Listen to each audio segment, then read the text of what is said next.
Hablar de Otto es hablar de las personas más importantes, de los vecinos más importantes que tuvo San Juan de Alnafarache en esos primeros años, en ese primer cuarto de siglo del siglo pasado, ¿no? Del siglo XX. Otto es una persona que fue visionaria hacia lo que después iba a ocurrir, fue una persona comprometida con la democracia y fue una persona también que ahora que se habla mucho de la globalización del planeta, ya tenía también en sus ideales dos temas muy importantes y siempre presentes. Uno que era el tema de la unión de pueblos a través de la solidaridad y otro que era la defensa de la democracia. Otto fue una persona excepcional que modernizó la ciudad de Sevilla trayendo la electricidad y también la salud en cierta manera cuando fundó su laboratorio Sanavida. Y él tuvo unos valores que supo transmitir de libertad, de pacifismo, también de un amante de la República, con sus ideas al respecto, políticas, y luchó contra el fascismo y contra el nazismo. En cierta manera, Otto Engelhard encarna todas las glorias del siglo XX, pero también combate todos los demonios del siglo XX. Por tanto, es una figura emblemática de Sevilla, de España y también de Alemania, de una manera que conectamos un poco lo particular de nuestra ciudad con lo que acontecía en Europa, y Otto nunca cortó ese cordón umbilical, ¿no?, con Alemania, con lo que ocurría fuera de España, desde su base en Sevilla y concretamente en San Juan de Alnafarache, ¿no?, en Villa Saboya. Por tanto, la figura de Otto Engelhard nos ha enseñado un poco a seguir persiguiendo, ¿no?, un poco la restitución de esa historia que nunca nos han contado, esa historia que quedó sepultada durante tantos años y que ahora poco a poco, siempre desde el conocimiento y no desde el rencor, tenemos un poco la obligación moral de ir recuperando. Una ciudad, si no valora a sus grandes próceres, no es una ciudad viva, y yo creo que Sevilla tiene esa deuda todavía con Otto Engelhard, un hombre que dio tanto por la ciudad de Sevilla y que recibió tan poco.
Era una mente, un pensamiento libre que creía en la democracia, que creía en los pueblos, que creía en la solidaridad. Es una persona que es capaz de atreverse a enfrentarse a la mayor dictadura que ha existido en Europa en el pasado siglo, que era Adolf Hitler. Él tiene que enfrentar la violencia porque si no se sentiría cómplice de la violencia, porque la violencia no tiene justificación para él, ¿no? Es decir, no hay justificación de la violencia, entonces hay que combatirla. Y él la combatió con la palabra, simplemente con sus palabras intentó combatir esta violencia y este horror, ¿no?, aun sabiendas de que eso le podía costar su vida, ¿no? Los nazis detestaban a Otto porque él representaba unos principios que eran los antagónicos al gobierno nazi. Otto Engelhard hizo una defensa meridiana y vehemente del pacifismo, del republicanismo, de la libertad y la democracia. Y los nazis obviamente aborrecían todos esos principios y no lo querían ver extendido en otros alemanes exiliados. Por tanto, para el gobierno nazi en general, Otto Engelhard representaba una bestia negra que tenían que abatir de alguna manera. La persona de Otto como liberal, como pacifista, con un sentir patriótico profundo, pero no bélico, no agresivo. Pues lógicamente tenía que molestar al nazismo porque no era la persona que ellos querían que representara la expansión de un carácter pues nórdico, de un carácter sin tipo de perdón contra aquellos que fueran distintos.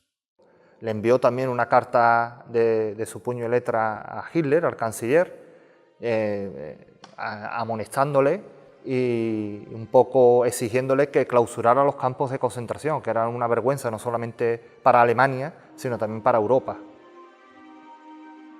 El asesinato de Otto estaba claro, era prioritario. La cuestión era establecer cuándo se podía llevar a cabo. Otto estaba condenado desde el momento en que se produce el golpe de Estado y con las conexiones de los sublevados con la Alemania nazi, esa sentencia ya estaba dictada.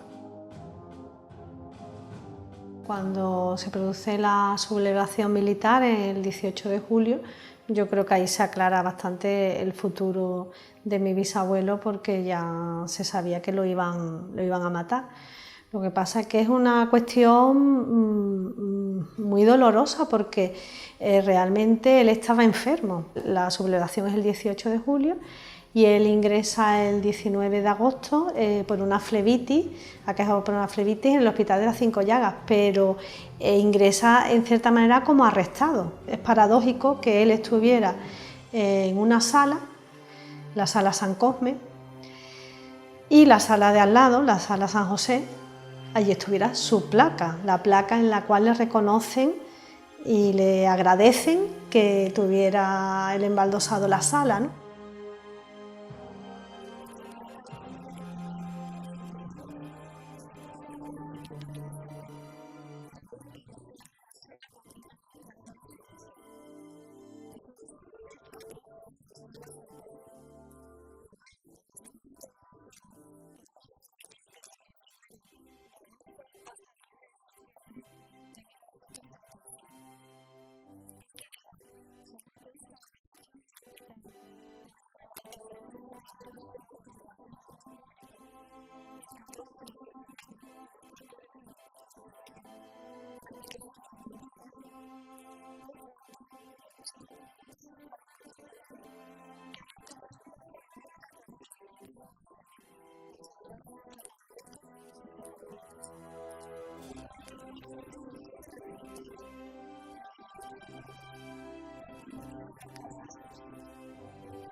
La figura de Otto fue una figura muy olvidada por el municipio de San Juan de Alfarache, por la propia Sevilla, por la propia Andalucía y por la propia España. Es decir, esos miedos que ocurrían después de que una persona era fusilada, que a veces hasta la propia familia lo tenía que llevar en silencio, esa España oscura. ¿Sí? De Otto se ha empezado a hablar, primero estoy seguro, y eso sí es verdad, que la familia siempre lo ha tenido presente, pero ha sido la propia familia quien ha tenido que sacar a luz la figura de Otto. No ha sido ninguna institución, no ha sido ninguna administración, ha sido la reivindicación siempre de la familia. Y no es Otto solo, son muchos los ciudadanos y ciudadanas de San Juan de Alfarache que siguen en el anonimato, que las propias familias tuvieron que dejar de hablar de ellos por miedo, por temor, Es decir, que ese episodio no hace mucho tiempo que ha pasado en este país y ese tipo de personas hay que recuperarlas. Lo de Otto es que no se entiende una persona que aportó tanto a un país que no era el suyo, pero lo quería como si fuera el suyo, que al final tuviera el pago que tuvo por la sociedad española, perdón, por una parte de la sociedad española. Yo creo que toda sociedad tiene, si no una deuda, por lo menos un respeto y una honra de ese personaje, ya que ese personaje dentro de sus posibilidades hizo muchísimo en aquel momento por la sociedad, y esos momentos, las consecuencias de ese quehacer, pues todavía perviven hoy. Entiendo que la sociedad lo que puede hacer es tener ese personaje vivo, es nombrarle una calle o hacer cualquier inversión en su casa, un museo, cualquier asunto que pueda ayudar a mantener ese personaje vivo al que tanto se le agradeció, y seguramente aún viven personas que agradecen esa labor. Nadie está intentando hacer del debate de la memoria histórica un debate de confrontación, todo lo contrario, se está intentando un debate de restaurar la imagen de miles y miles de personas que al final puede quedar en la historia que fueron asesinados porque se lo merecían, ni mucho menos, fueron asesinados por una represión, fueron asesinados por su ideología, fueron asesinados por defender un sistema como el sistema democrático. Lo que pasa es que analizarlo hoy, en pleno siglo XXI, es mucho más difícil que analizarlo cuando ocurrió. Por eso los demócratas en ningún momento nos podemos ver coartados. Y cuando hablan de presupuesto, de buscar huesos, no estamos buscando huesos, estamos buscando memoria de las personas, darle dignidad a esas personas que se la quitaron tan solo con un objetivo: sesgar la vía democrática. Y ellos sí fueron al final representantes de la democracia, y si ahora somos un país democrático, tenemos que tener ese reconocimiento. Y yo creo que tenemos esa deuda pendiente siempre con Otto, y desde el Ayuntamiento de San Juan vamos a seguir apoyando todas aquellas acciones, no solamente del propio Ayuntamiento, de la familia, de asociaciones memorialistas, de cualquier colectivo que queramos, porque yo creo que hay que hacer ese reconocimiento. Y quería terminar esta entrevista, la verdad, agradeciendo a la familia de Otto que me hayan enseñado, me hayan dado datos y que haya encontrado yo a la figura de Otto.